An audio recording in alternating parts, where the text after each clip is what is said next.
वांगे हिरवेगार काटळे असे बीवाले वांगे जर बघायला भेटले तर आपल्या सगळ्यांच्या ध्यानात येतं ते आहे फक्त भरलेलं वांगं किंवा खारं वांगं.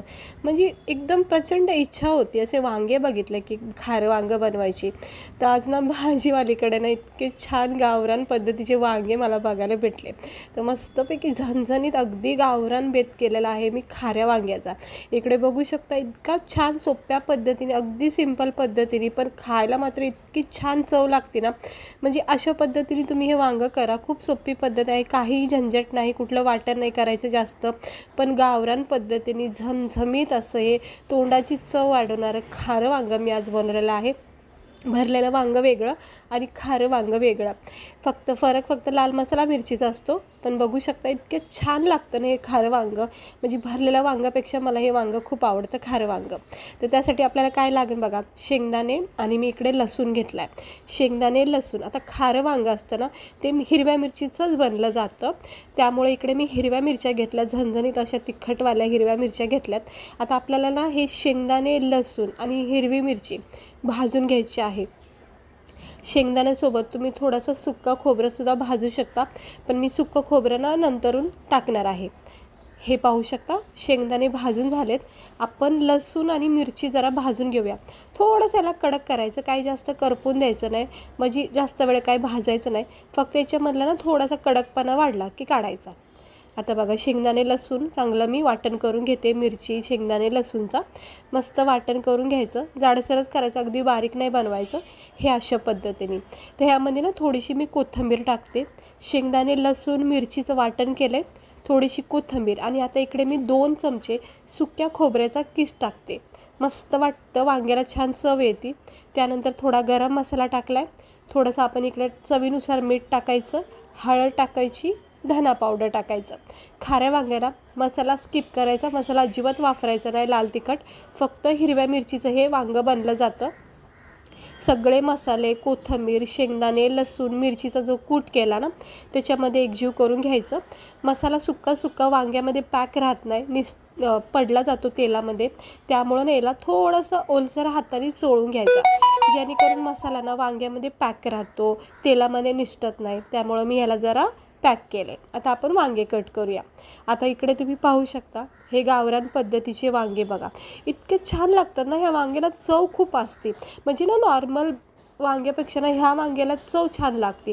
मग कसंही बनवा, खूप मस्त वाटते. आणि माझं कसं, मला कधी पण हे वांगे अशा पद्धतीचे बघायला भेटले की मी खारं वांगं असो भरलेलं वांगं तर करते. त्यामुळे मी आज व्हिडिओ पण बनवला आहे. आणि तुम्हाला जर आवडलं तर तुम्ही पण करून बघा. तर तुम्हाला हे वांग्याचं जर देठ आवडत असेल खायला तर ठेवू शकता, किंवा असं थोडंसं कट करू शकता. तर मी थोडं कट केलं आहे. आणि आता आपण याला 4 भाग पाडायचे. अगदी खालपर्यंत न्यायचं नाही, तळापर्यंत, वरच्यावर जरा 4 भाग पाडायचे.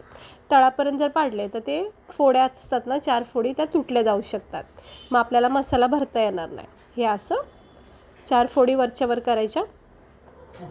हे बघा, प्रत्येक वांग्याला असं मी 4 फोडी करून घेते. आतून चेक करायचं वांगं किडकं वगैरे आहे का, तर व्यवस्थित आहेत वांगे, सगळे ताजे टवटवीत वांगे भेटलेत. आता मी याला चांगलं चिरून घेतले आहेत, 4 फोडी केलेल्या आहेत. आता आपल्याला काय करायचं, वांग्याला ना एक छान चव येते. तर ह्या ज्या फोड्या आहेत ना आपण कट केलेला, ह्याला थोडंसं हातावर मीठ टचअप करायचं आणि असं चोळून घ्यायचं चारी बाजूने. काय होतं, मग खात्यावेळेस वांगं आपल्याला फिक्कं लागत नाही, छान चव बसते वांग्याला, चवदार बनतं वांगं. हे असं मीठ थोडंसं, अगदी थोडंसं चोळून घ्यायचं फोडींना. फक्त असं वरच्यावर याला असं चोळून घ्या. मीठ लावून घेतलं आहे, सगळ्या वांग्याला मीठ लावून घेतलं. आता हा मसाला याच्यामध्ये आपण भरून घेऊया.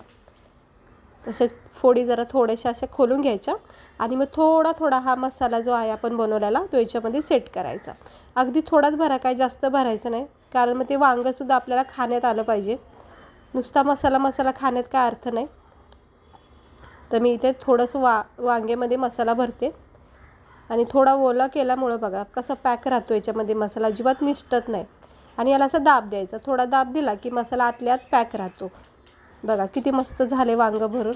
आता दुसरं वांगंसुद्धा असंच भरायचं, सेम प्रोसेसनी. थोडा मसाला घ्यायचा आणि असं हलक्या हाताने याला सेट करायचं. मग आता तुम्हाला जर जास्त मसाला आवडत असेल वांग्यामध्ये तर तुम्ही भरू शकता. तसं मसाला पूर्ण वांग्यामध्ये मी आता भरून घेते अशा पद्धतीने. हे बघा, आणि असं दाब करायचं, वरचा एक्स्ट्रा मसाला काढून घ्यायचा. बस व्यवस्थित असं पॅक झाला आहे बघा मसाला. एकदम छान बसला, एकदम मस्त वाटतोय का नाही. आता हे सगळे मसाल्यामध्ये मी वांगे भरून घेतलेत आणि हा उरलेला मसाला पण वापरायचा. तर कढईमध्ये तेल तापत ठेवायचं. थोडेसे जिरे याच्यामध्ये आपण सुरुवातीला तडतडून घ्यायचे आणि मग हे एक एक वांगे याच्यामध्ये सेट करायचं. गॅस अगदी स्लो करायचा, फास्ट गॅस नाही ठेवायचा.